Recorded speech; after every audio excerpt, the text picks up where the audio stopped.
Coming up on Mountain News this morning, Governor Andy Beshear selects a group of people to discuss medical marijuana. And the governor also announces a major investment in order to expand broadband here in the Commonwealth. Dedicated to Eastern and Southern Kentucky, this is WYMT Mountain News this morning. It's Tuesday, June 21st. We're just moments away from the official start of summer 2022. I'm Jim Freeman. We're glad you're along today as we work our way right toward 5 o'clock. Cameron Aaron is in for Brandon Robinson. Cameron, we start heating up today. I guess that's only appropriate here on the first day of summer. Yeah, we are less than 15 minutes away from the start of summer, but this morning we are pretty comfortable as you walk out the door, but we are going to warm up quickly as we get into the afternoon. Here is a live look over in Whitesburg this morning. Current temperature sitting at 52, a little bit of fog back in the distance. And over at the London Corbin Airport, we are also very comfortable sitting at 56 under a clear sky. Most of us are waking up in those 50s this morning, 59 in Pikeville, 49 in Clintwood, and 52 over in Manchester. We are dry on Pinpoint Doppler, and this dry weather will continue into today. So if you have any plans to be outdoors to celebrate this first day of summer, it is going to be toasty. Check this out. Temperatures warming up into the lower 90s by this afternoon.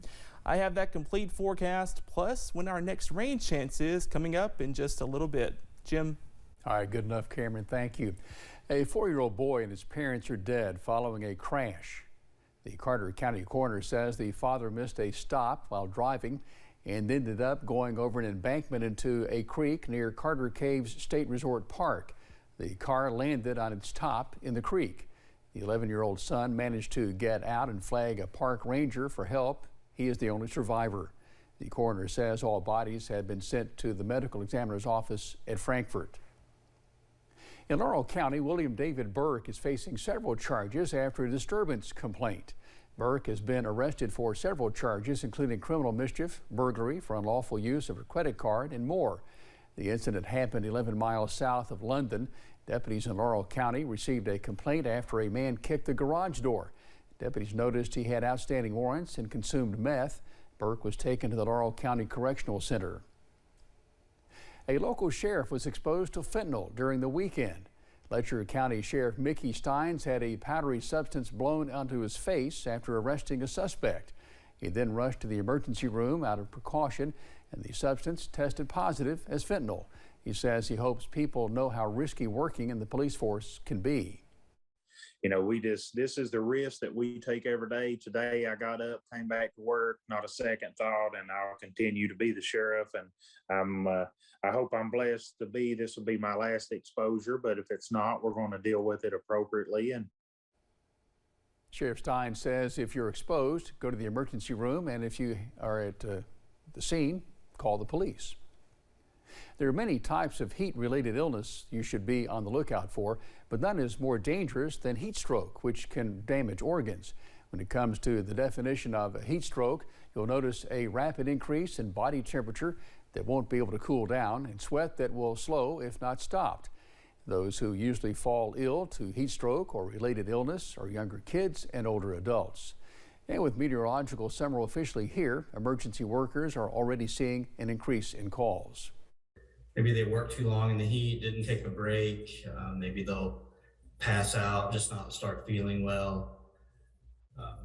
Just an increased call volume related to weather, especially the really hot days.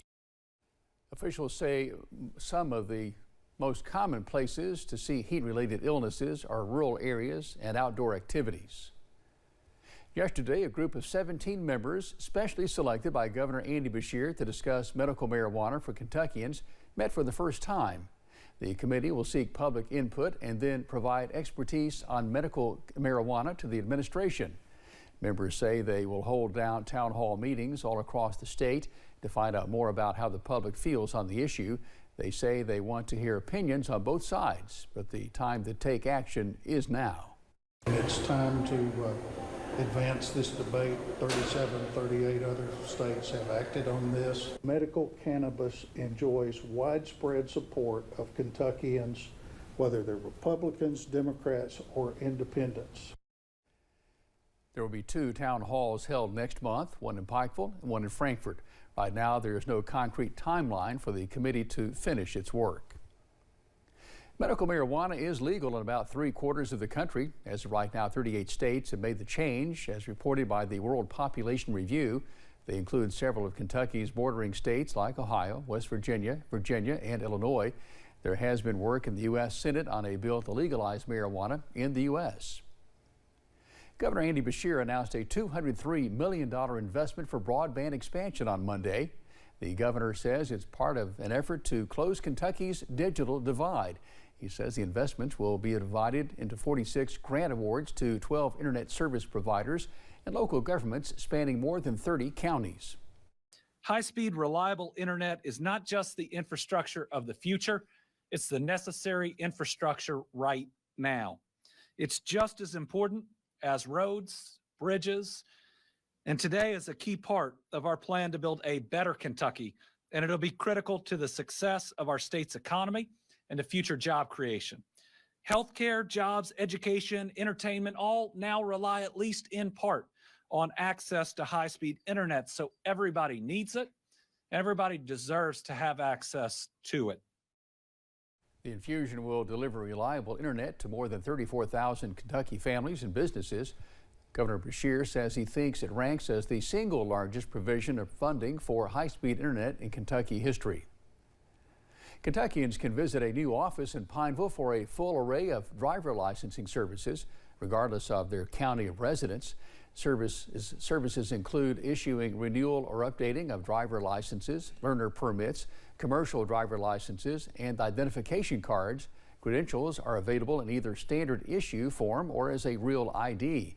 Customers also have the option of a 4-year or 8-year credential. Other driver licensing regional offices are in Jackson, London, Manchester, Moorhead, Prestonsburg, and Somerset. More offices are planned to open soon. And thanks for getting your day started with us here on Mountain News this morning. Coming up next, fire crews continue to battle a fast-growing wildfire in New Jersey. We'll have more on that in just a few minutes. And today is the first day of summer, and it will definitely feel like it by this afternoon. I have those details coming up.